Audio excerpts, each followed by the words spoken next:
And you'll go back to the book of Genesis because everything should be found in the Bible. When you look at the Bible, Genesis chapter 1 talks about creation. Genesis chapter 2, we see the Sabbath. But when we look to Genesis chapter 3, we found the temptation and the fall of man. And in Genesis chapter 3, verse 7, you find out that after Adam and Eve ate the fruit, they knew that they were naked.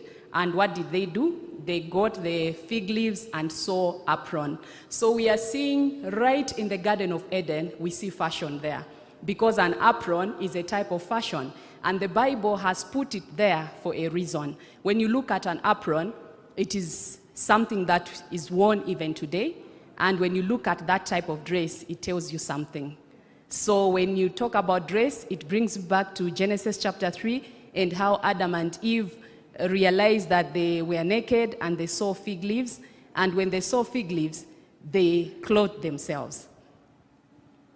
Sister, the Bible says in 1 Samuel 16 verse 7 that people look on the outside of a person, but the Lord looks at the heart. Maybe you can comment about this. Okay.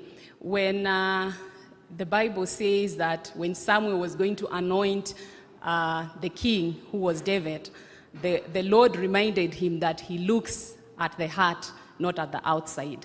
So we see when it comes to dress, many people will say, God looks at my heart and not at my my outside appearance.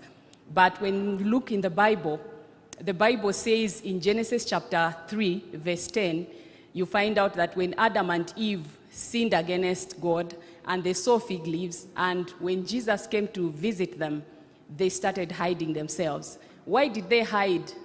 And yet God looks at the heart. You see, when the Bible continues to say that they realized that they were naked, despite them wearing fig leaves, they realized that those fig leaves were not enough, because God indeed looks at both the outside and the inside.